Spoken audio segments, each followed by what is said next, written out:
All right, welcome to Rewatch or Return, the podcast where we put movies through the ultimate test across 10 universal categories to decide, does it call for a definite rewatch, a definite trip to the return bin, or does our subjectivity cause it to fall somewhere in between?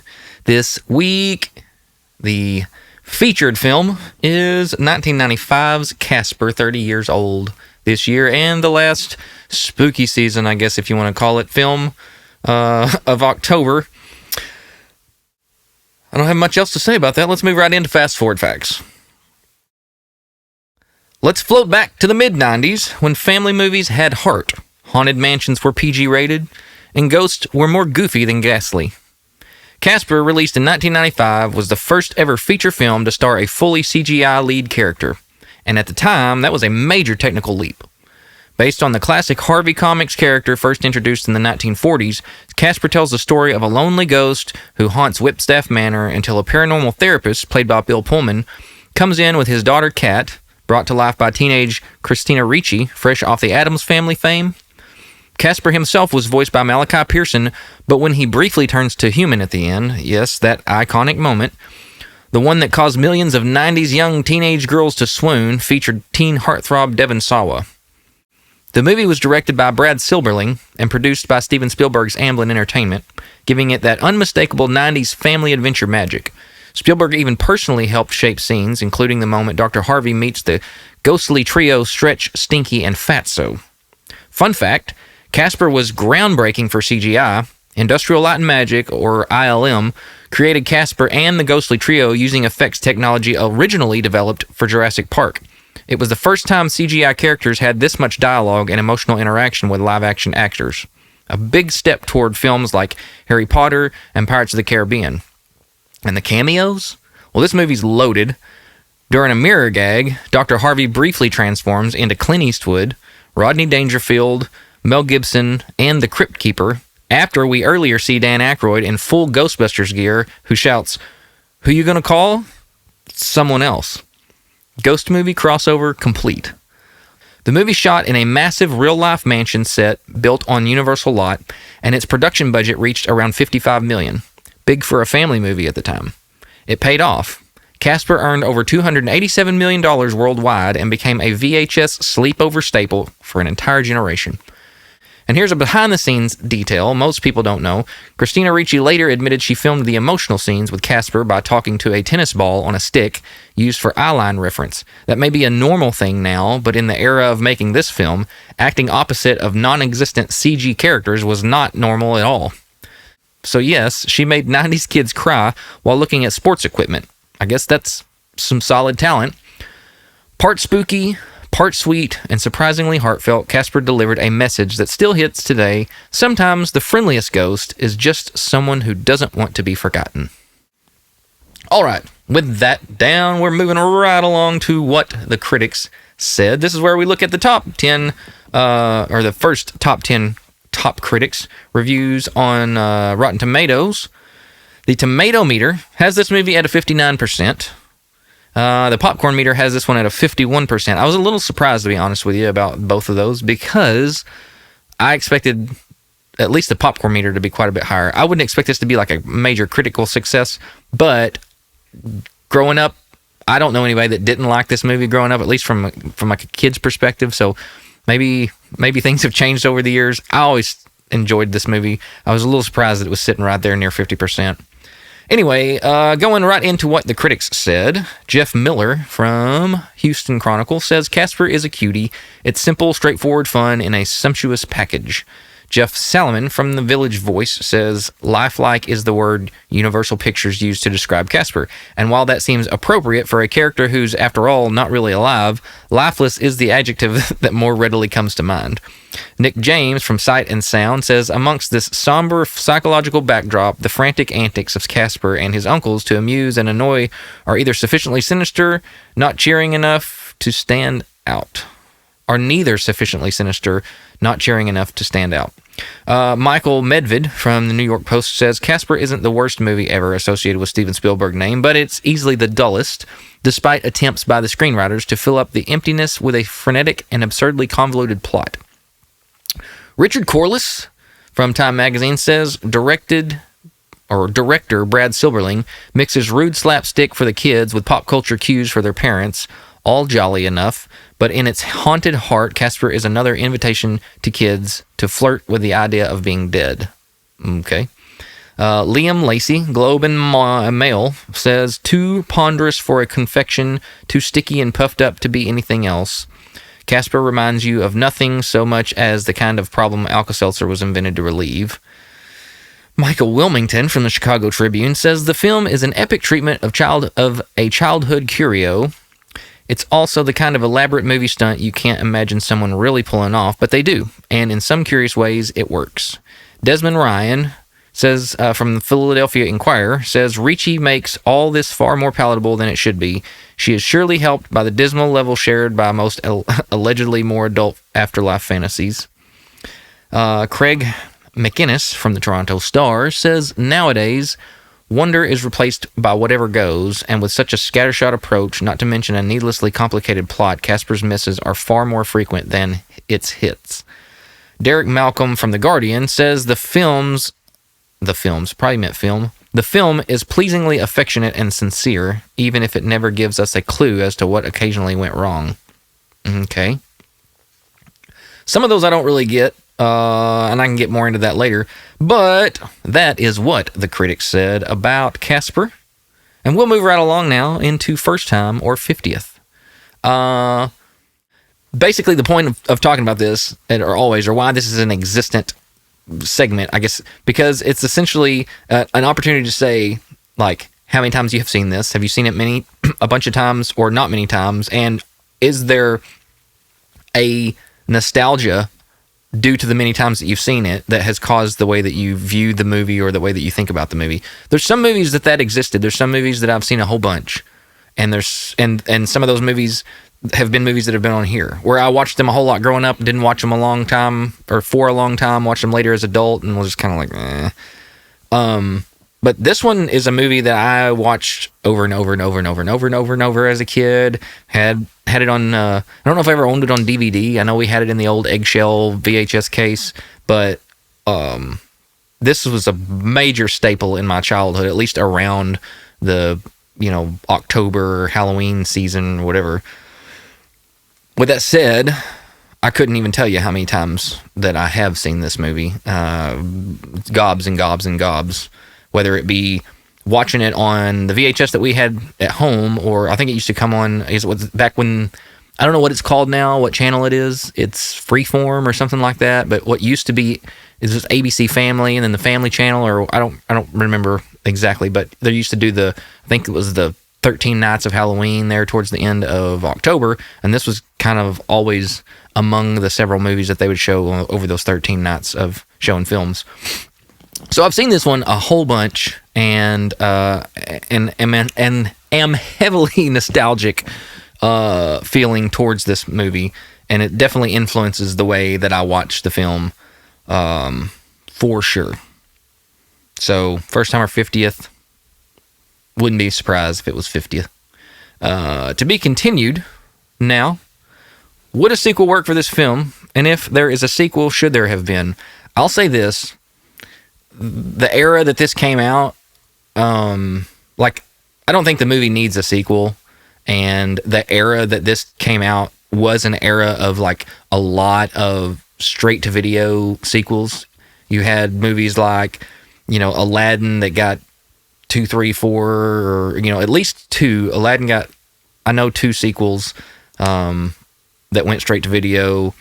I can think of some Lion King stuff and some Beauty and the Beast, and a lot of those films that were kind of kid, family, whatever you want to call it, and even films that weren't. But this was an era of heavy sequels, because at the time you were doing a lot of DVD and video sales. That was where a big chunk of money came from back then when it came to the studios making their money, which is not really the case anymore, but back then it was. And so physical sales had a lot to do with them making their money, and they would lean on or pull from, or whatever you want to call it, the kind of clout that some of these popular movies had and carry them over into sequels to just try to sell video for the kids and people to keep at home and all that. So I'll say this movie doesn't call for a sequel. It doesn't end in a way that makes me go, it needs a sequel. There's more to the story or anything of that nature. But I think like it wouldn't have surprised me if they did.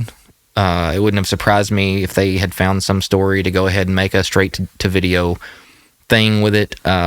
It may not have been probably wouldn't have been Christina Ricci and Bill Pullman, and you wouldn't have had all these cameos. More than likely, it would have been more kind of B-style, B-list actors coming in and either coming into the same house or whatever. I'm sure they would have come up with something. But anyway, didn't need a sequel. Doesn't have a sequel to my knowledge. Wouldn't have surprised me if there had been a sequel, though. All right, before we jump into the final segment, today's episode is brought to you by PrepStartsNow.com, your go-to spot for emergency and outdoor preparedness. If you're anything like me, you'd rather be prepared and not need it than need the essentials and not have them. From 72-hour emergency essentials to camping gear, car emergency essentials, multi-tools, first aid, and even home gardening supplies as you start to grow some of your own food, they've got you covered for all of it, and the best part is, as a listener, you can go to the promo code, or you can enter the promo code, Rewatch, to get 15% site-wide discount, and you'll also be helping out the show as they give us a small reward for your business in the process. Head to PrepStartsNow.com/discount/Rewatch. That's PrepStartsNow.com/discount/Rewatch, or simply enter the code Rewatch at checkout and get prepared today. All right, before we jump into the final verdict, we'll do a quick recap here. The movie is, it's a movie. I'm going to read over the, whatever you want to call it here, the Rotten Tomatoes plot synopsis before we kind of jump into a little maybe deeper bit of the recap. But it says, Casper is a young ghost who peacefully haunts a mansion in Maine. When specialist James Harvey arrives to communicate with Casper and his fellow spirits, he brings along his teenage daughter, Kat. Casper quickly falls in love with Kat, but their budding relationship is complicated not only by his transparent state, but also by his troublemaking apparition uncles and their mischievous antics. Okay, so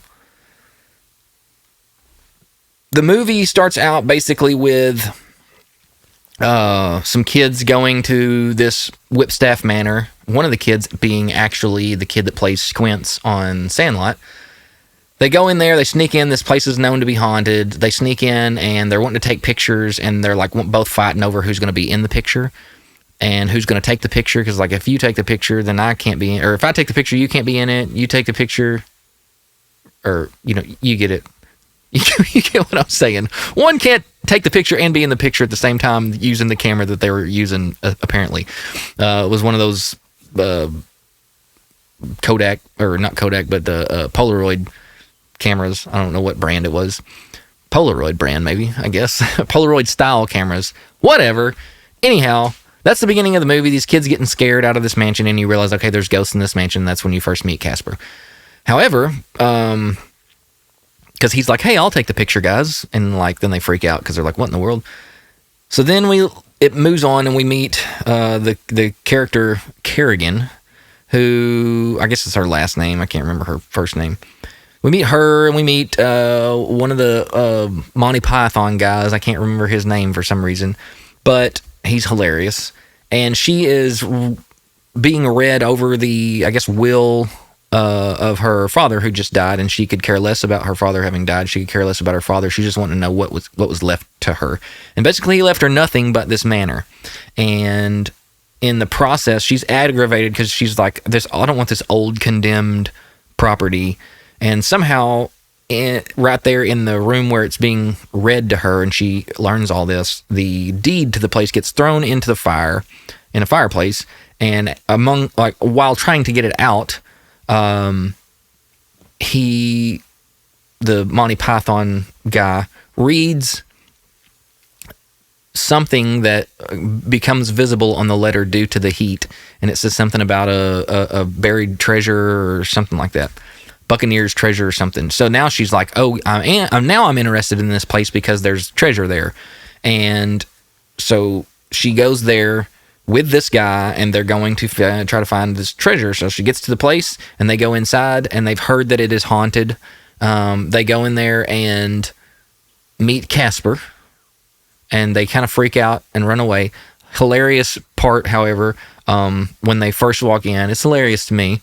It's funny. It's the Monty Python kind of silly humor stuff that goes with this. But he walks in and his hand had been burnt from grabbing the deed out of the fire in the fireplace earlier in the movie. So now he's got his complete wrap on his hand, and he is holding a lighter with one hand, and somehow the lighter ends up lighting his thumb on fire, and he moves like the lighter to over here and doesn't realize that like his thumb is on fire. And so then it becomes, anyway, it's a kind of a silly, funny moment. But they meet Casper. They realize this place is haunted, and they're like, what are we going to do? So they hire all these people. They hire an exorcist that has this kind of iconic piece of crumb cake. Like, no big deal. I'm going to... it's funny. Me and my sister used to always kind of quote that and jokingly. They hire an exorcist. They hire a Ghostbuster.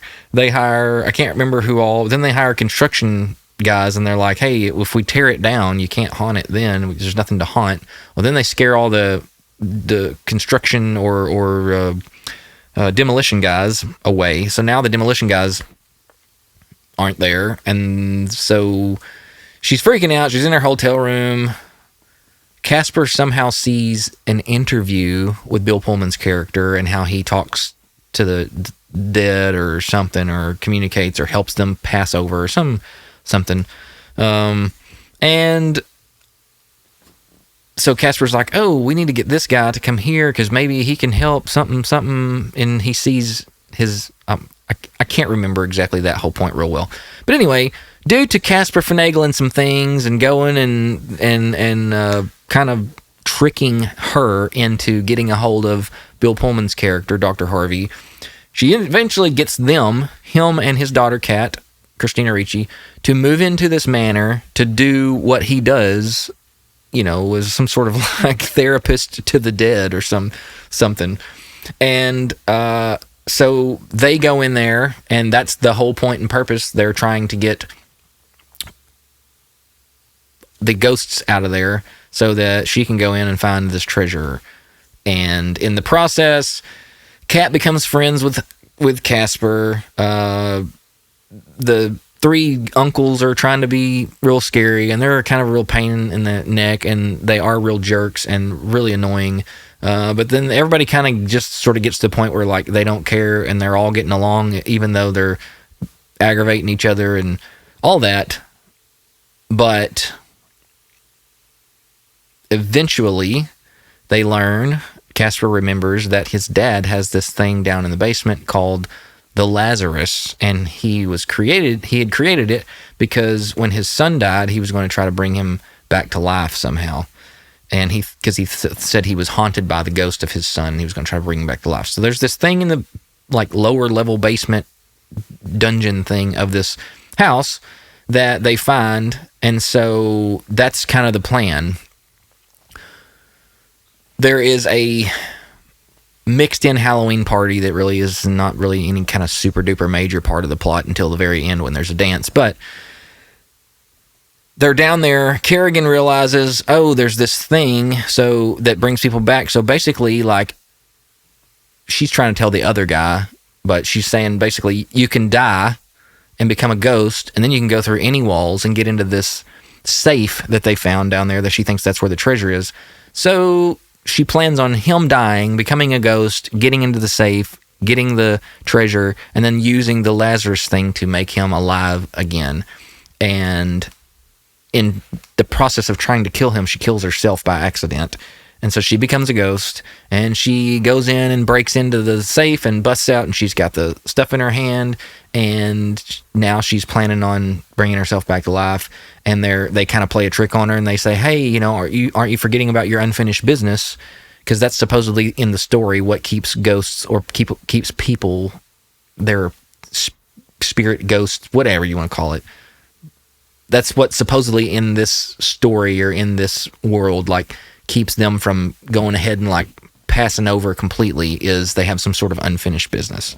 And she's like, I have no unfinished business. And then when she says that, then she like kind of blows up and disintegrates out of whatever. So I don't know what that's supposed to necessarily mean, her going anywhere or just not existing anymore according to the movie, or so. I don't really know. But they trick her, and the stuff they need to bring him, Casper, back from the dead is now in their hands again. And through an accident, while being drunk, her father accidentally dies. Well, then he shows up as a ghost, and instead of bringing Casper back to life, basically Casper like sacrifices this one opportunity to make sure that she can have her father. So like they use the machine to bring her father back to life, and then they all go back upstairs. There's a dance happening in the, I guess, lobby, for lack of a better word, the of this house that is gigantic, and they're having a dance there. And Kat's dad has an interaction momentarily with his dead wife's ghost, and she doesn't look like a ghost. She looks like a real person. But then she says, that's a noble thing you did, Casper, giving that opportunity up. And so, because of that, you're going to get to be you again for a short time as a human. And he's like, okay, so until midnight? And she's like, until 10. And he says, well, Cinderella got until midnight. And she says, well, Cinderella wasn't 12 years old. So she lets him go as Casper, as the real life Casper, which is now turns into Devon Sawa, walks down the stairs, meets Kat, they start dancing, and then he whispers to her, they start kind of floating dancing, and then he whispers to her, can I keep you? And she's like, Casper, oh, hey, it's you. So then there's that, and then they have a little young person's smooch, and in the process, he turns back into a ghost, so now she's kind of like, I guess, supposed to be kissing nobody. You can see through him, but everybody looks at it and freaks out and realizes that he just turned into a ghost. So now the whole place freaks out, and they leave and rush out of her house.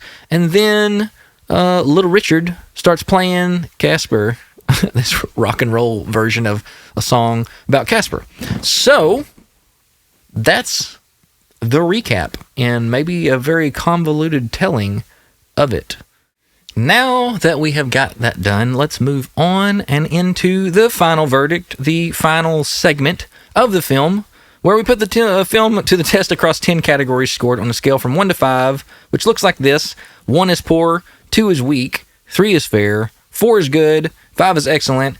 Some of these are going to fall possibly in between there. I don't really go straight on the whole numbers the whole time or whatever. We hit some decimals on the occasion. And the verdict scale looks like this when it's all said and done and they're added up. Anything from a 10 to 20 is a return. Anything from 20 to 30 is return worthy, unless you're feeling nostalgic. Anything from 30 to 40 is a leans rewatch but debatable. And anything from 40 to 50 is a certified rewatchable movie. All right, moving right into for Casper. Story and plot. Is the narrative compelling and coherent? Does it still hold up on a rewatch? Look, I read over all of those reviews earlier, and I don't know what those people were talking about. Like, there's nothing that's hard to understand about this story. It may not be the most buttoned up in a line in a row. Maybe you could shift some things around to like maybe make something flow a little better, but there's nothing like hard to understand. There's nothing that's like, when you like understanding what's going on, it is a compelling story in that you're like, you're brought along with it. You're wanting to know what's going to happen next. Like, it's coherent. It makes sense.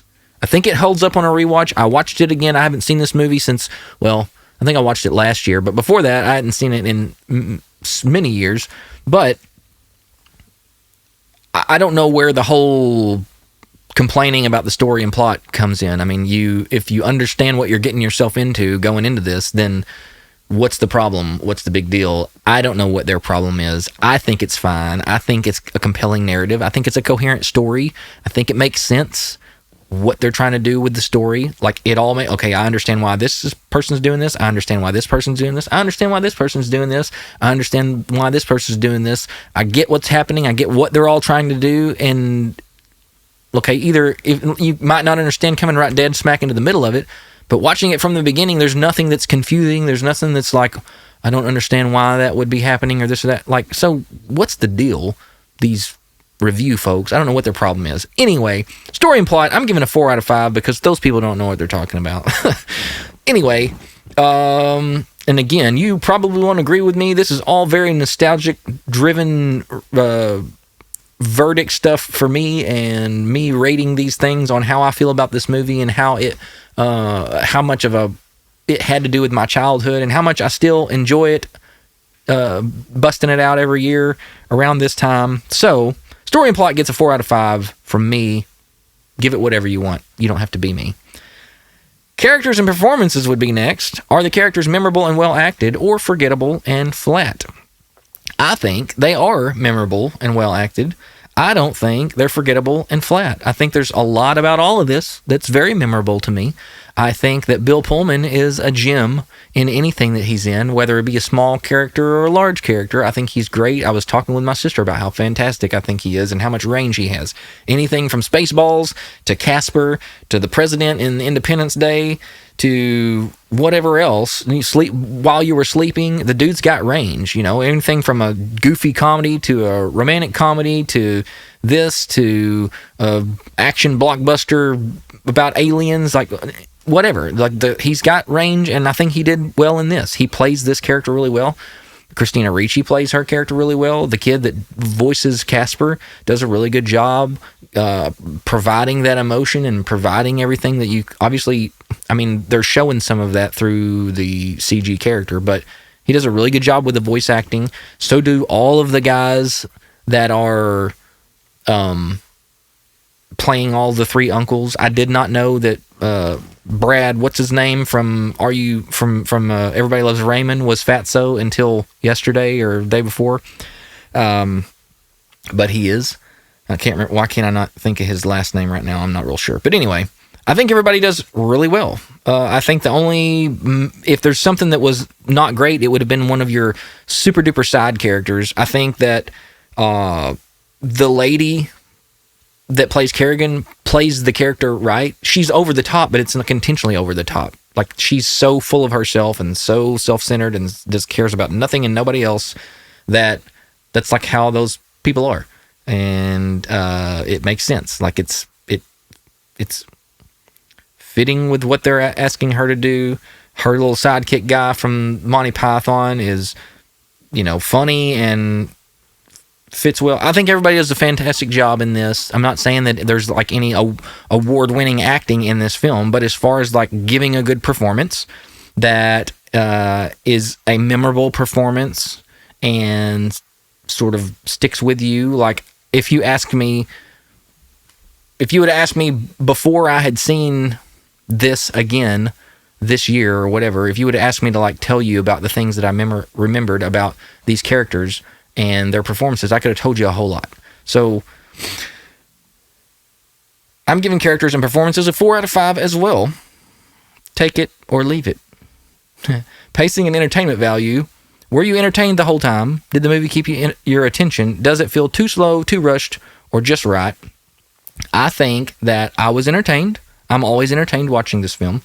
Did the movie keep your attention? I think it does keep your attention.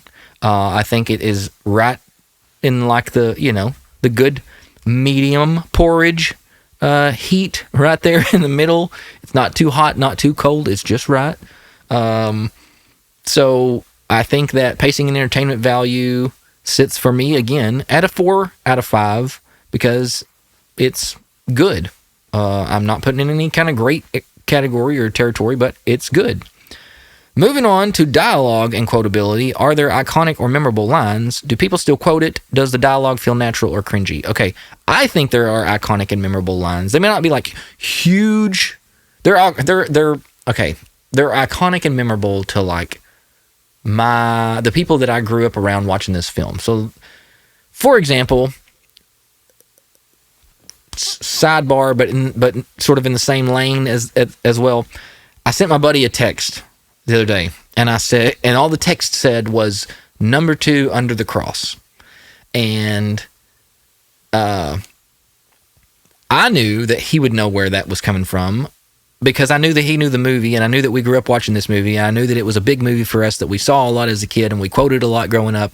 And so when I said number 2, Under the Cross, I knew that he knew that I was talking about Injun Joe from the movie Tom and Huck when we were a kid, and he's wanting to know where he buried this treasure. And he says, number 2, Under the Cross. There's this cross in this cave, and there's these Roman numerals. And anyway, that's where it comes from. So to us, that's iconic. And all I'm saying here is that it may not be some pop culture iconic line, but there's a lot of memorable stuff in this. Casper's "Can I Keep You?" I mean, like they're making a Funko Pop run this year of many of the Casper 30th anniversary stuff, and "Can I Keep You?" I think is one of the like taglines on one of the Funko Pops. There's a lot of, I'm not going to go through all of it right now, but there are definitely, maybe not iconic, but there's a lot of very memorable lines and very quotable lines, I guess, from people who watched this movie growing up and spent a lot of time with it. I don't know that people still quote it again. Like, I still quote these kind of movies with family members and friends, but I don't know that it's like some super pop culture quotable thing, but it kind of is if they're making a Funko Pop with, you know, "Can I Keep You?" on there, which is like basically one of the last lines that Casper says in the movie. Does the dialogue feel natural or cringy? I think the dialogue feels natural with exception of, I don't know, like I was going to say that the 3 uncle ghosts might be kind of cringy, but honestly, like, they've got that like, what's the word I'm thinking of, or the place, like, I don't know if it'd be pop, like, right, like New York, New Jersey, kind of like the way that they're talking, and got this, like, you know, kind of like almost like that old gangster vibes in the way that they stretch out their words and talk. But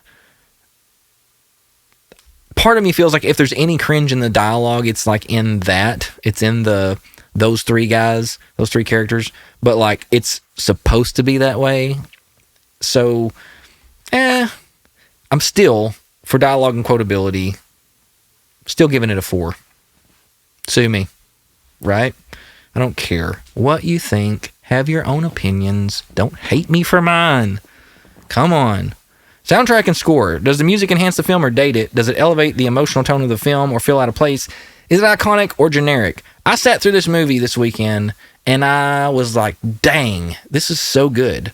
The Casper Lullaby tune is, especially doing it the way they did it, leaning into those single piano notes, really, really solid. Very memorable to me. I could pick it out. If I heard it, I would know exactly where it came from, but they do such a good job. The music is such an emotional enhancement to this film that it definitely elevates it. I don't think it feels out of place. I wouldn't say that it's generic in any way, whether it's some sort of like iconic thing that you're going to find on a CD or an album of soundtrack music that's a compilation or something like that. I don't know that it would find itself on something like that, but it might, especially if you know, depending on the genre that they were pulling from. But I think that the soundtrack and the score was great for this film. The worst part of it is Little Richard's Casper song at the very end, but that's like a credits tune that's played after the film. It's not necessarily part of the film. So for soundtrack and score, which I really love, which like I could put this on like a loop in the background if I wanted to just like relax or needed some like, it's really, really good. Soundtrack and score, I'm giving again a 4 out of 5. Moving along to cinematography and visual style. Is it visually engaging or stylish? Regardless of effects budget or genre, do the camera work and effects still impress, or do they look dated or clunky? This is where this movie, I I won't say this is where this movie shines, but I don't think that this movie gets the credit that it deserves for being as good as it is in the time that it came out. Movies from this era are so good, I think, because I know because there's something magical to this era. And it is because there was so much legitimate practical set building back then, so much reality that you were catching in camera, and things that people were acting, responding to, acting with, being surrounded by, that was real. So they were like put in this place, and you're put in that place because you can tell by looking at it that it's real. The set is fantastic. It's really incredible. I mean, this set reminds me of like the level of not quite on the same level, but the set quality of this reminds me of like Steven Spielberg's Hook, which was just awesome. But the set is beautiful. It's fantastic. I think it makes it very visually engaging and stylish, right? Even the style of the mansion is not just some like sort of basic run-of-the-mill straight edges and mansion. It's like something I've not really seen before, but they built it. And even the places where they were using... So like there's a scene where they're sitting up on like a light tower or something, her and Casper, and they are... The camera's panning around the light tower. You can tell that it's comped in and that they have shot a plate for the background, and then that's being, however they do all that, like comped in with your practical set in the front and your plate behind them, that's being panned in the same sort of movement to give you the effect that they're really there out on the edge of the ocean and all that. But there's some shake that happens. It's not the most smooth thing, and it's because you've got a plate in the background that's not their actual location that they're trying to sell. The lighting is really great. It looks really good. There's some jitter there, but they're still sitting on a lighthouse and lit really well. It looks really good with the exception of the little bit of shake that's going on. That's like one of the few places that like I caught sort of like some wonky whatever. Everything else is really solid. The ghosts are really solid. I mean, you don't get any like cheesy, crappy, fake looking whatever. The scene where they are eating in the kitchen and all the food's basically falling down on the floor, and you have what looks like a practical broom and a practical dustpan sweeping up all the chunks and clumps of food in the floor, and Casper's sweeping it up, but he's supposed to be a fake, which he is. He's a CG character, so like I don't know how they did that. It may not be real, but it looks real. So it looks like somehow they've made it look like a CG character is using a broom and a dustpan, and like in 1995, that's pretty solid. But it looks really good. Everything about this movie looks really good. I don't like the ghosts look good as the ghosts that we see Casper and the three uncles. When Dr. Harvey dies and turns into a ghost, and he's wearing, like, they need you to know that that's who that is, and so he's got his glasses and his whatever cardigan and his stuff that, like, why do they not have clothes but he has clothes? Or the same with the other girl, like she's wearing as a ghost versions of her clothes and her hair and everything that she had. So, and that looks fake, like it doesn't fit where you can kind of accept the other ghosts. That just feels kind of weird to throw their clothes they were wearing when they died on them as ghosts in a ghost version of their clothes while the other people don't get them. I didn't quite get that, but I understand that they're trying to make sure that you know that's who this character is as a ghost. That's who that character is as a ghost. They're not one of these other guys or whatever. But for the most part, this is a very visually engaging film. The sets are fantastic. They're very beautiful. The effects are pretty seamless for the most part and not super noticeable and done really well. I didn't pay a whole lot of attention, honestly, to the overall composition and camera work. I was kind of watching with some other stuff in mind, but I don't think there's anything about this movie that necessarily looks dated or clunky, other than the fact that you know the era that it came from. When something comes out of a particular era and clothes look a certain way, and there's just some certain vibes that you can get, the things aren't a certain way now. Anyway, I am giving cinematography and visual style a 4 out of 5.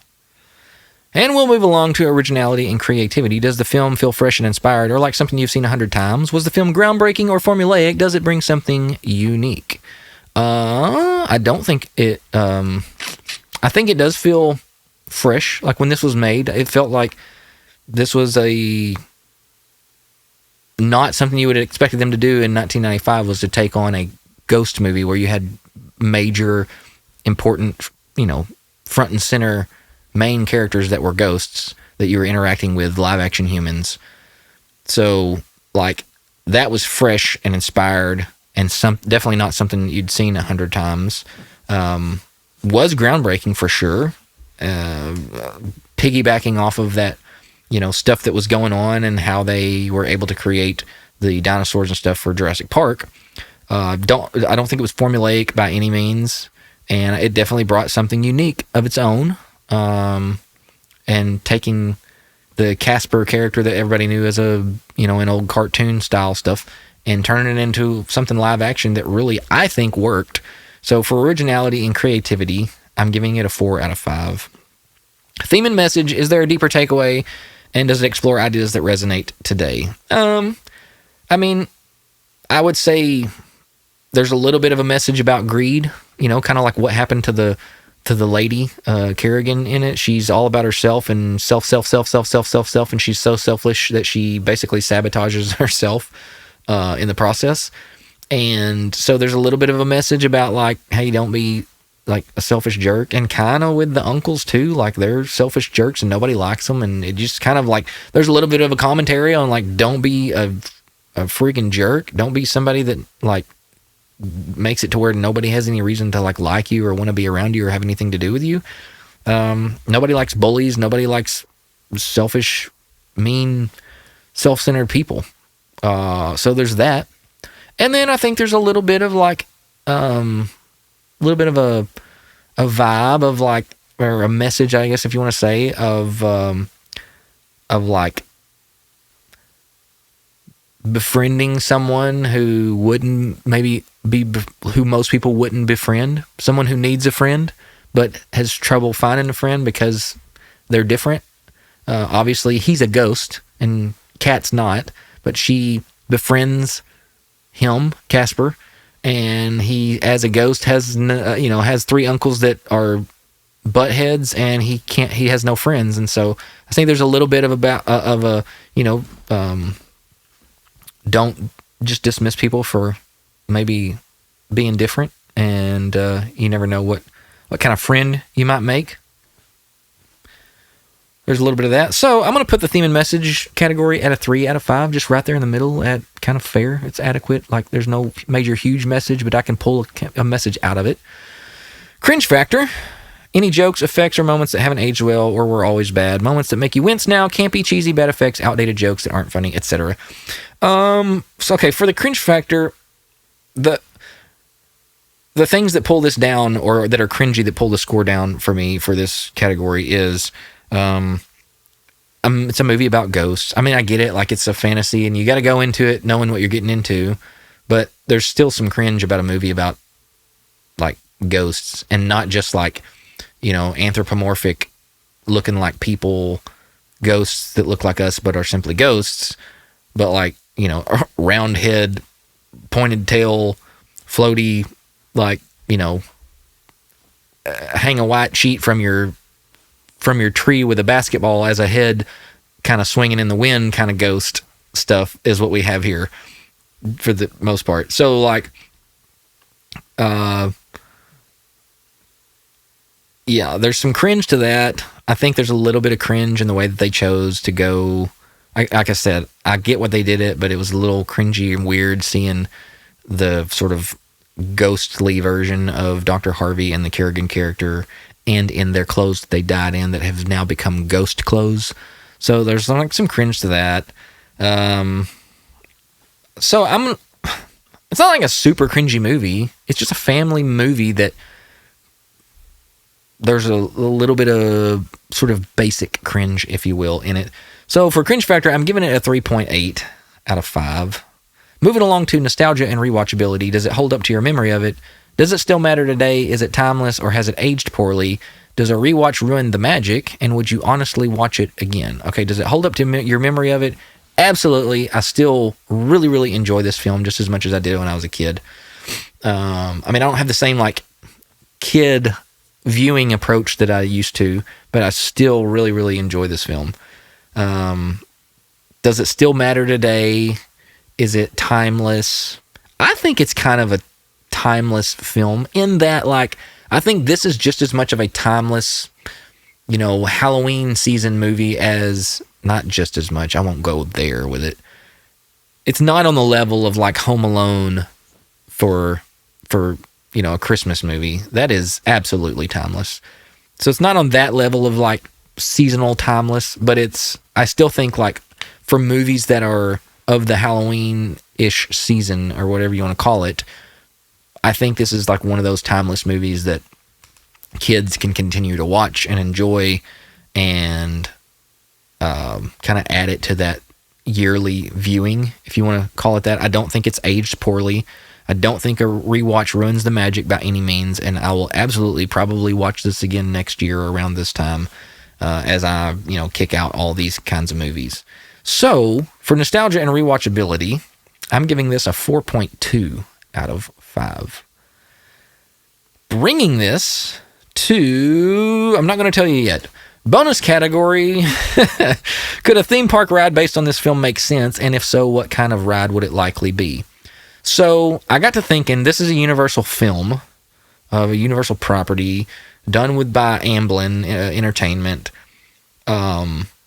I think that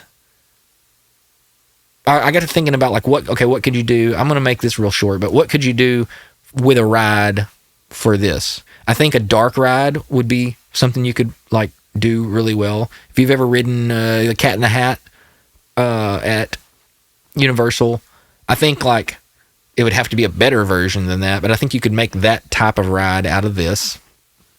It would be really cool to see, to have something that kind of took you through the rooms and the things visually that you saw in the movie, because it's a very interesting set and interesting looking place. So to be able to be in part of that would be like really cool. To have something that went multiple levels would be really cool. To put you in that house and have scenes and have things and have, to see Casper in different areas, and that would be really cool. But then also I think that you could do some basic, what's the word I'm looking for? For some reason it's not coming to me, but some kind of basic screen-based something where essentially you are following Casper. So like he's doing something on screen and you're just brought along for the ride, but you're not necessarily supposed to be there. You're more of like a fly on the wall kind of thing. Like I could totally see something like that too. So could a theme park ride based on this film work or make sense? I think absolutely. There's some things that you could do with this. And if so, like I said, what kind of ride would it be? I'm thinking those are your two best options, but I'm also not a ride creator, and there's probably something else that one of those Imagineer type folk, I know that's Disney, but still, one of the creative type folk could come along and probably say something better or give a better idea of something that could be a ride. But like off the top of my head, that Cat in the Hat style ride, a dark ride like that, that took you through the manor would be cool, or some sort of screen-based ride like I was talking about. But I don't think that this movie carries enough weight to build a ride based on it now. Like, they might have been able to do something back in like the late 90s or mid to late 90s with it. I don't think now there would be any point to this. I don't think it would have enough draw to spend the money on building something like this. But if there had been a ride, now you know my thoughts on what I think it probably should have or could have been. Now that we're out of the bonus category, let's go into our verdict for Casper. Story and plot got a 4 out of 5 from me. Characters and performances got a 4 out of 5 from me. Pacing and entertainment value got a 4 out of 5 from me. Dialogue and quotability got a 4 out of 5 from me. Soundtrack and score gets a 4 out of 5. Cinematography and visual style gets a 4 out of 5. Originality and creativity gets a 4 out of 5. Theme and message gets a 3 out of 5. Cringe factor gets a 3.8 out of 5. And nostalgia and rewatchability gets a 4.2 out of 5, bringing this to 39 out of 50, which means it doesn't quite make the certified rewatchable, which it's certified rewatchable to me. Again, this is one of those movies that like I would like and love to see as a certified rewatchable film, but that's not where it ended up. Almost got there. It's fell between 30 and 40, means it's a leans rewatch but debatable film. I think there are clearly, as we've read through the reviews, many people that would debate that this is not a good film and not a rewatchable film. But I think also, given that it's 50-50, it's clearly in the debatable area from the popcorn meter. There's half people that would debate it is probably, and half people that would debate it's not. So this is a leans rewatch from me and my score. And I hope that, I hope you feel the same way. I hope you would want it to be a certified rewatchable film like I would. I hope you don't hate it, but if you do, that's totally fine. I get it. I probably hate movies or don't like movies or am not interested in movies that you would watch regularly. I was fixing to name one of them, but I'm not going to do that because I'll probably do an episode of it, and then at that point, when that happens, I'll say, hey, you remember me when I said, here's one of those movies that kind of a lot of people love that I'm not really a big fan of or doesn't really mean a lot to me? This is that movie. We'll get there at some point when I do an episode over that film. But 39 out of 50 for a leans rewatched but debatable for Casper, 1995. With that down, we are done for the week. For those of you who are on YouTube, I would love to see a comment down below and see and hear or whatever what you think about the film. Let me know. Was this a big staple in your house growing up? Did you watch it a lot growing up as a kid, or were you too old to, was it past? Were you past the watching young kids movies when this came out? Anyway, I'd love to hear your thoughts about it, and if you enjoy this, it'd be cool if you shared it with other people and said, hey, I like this kind of thing. You might be interested if you know somebody that's interested in it.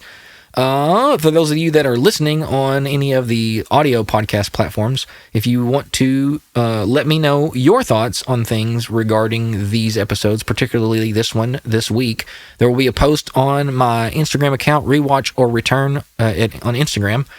And you can comment there on that post and let me know what you think and how you feel about it. And again, if you are listening to the podcast and you know people who like to listen to podcasts and like to listen to things particularly like this, then it would be awesome if you shared as well to those folks. With all that down, that's the end of this episode, and I will see you again next week.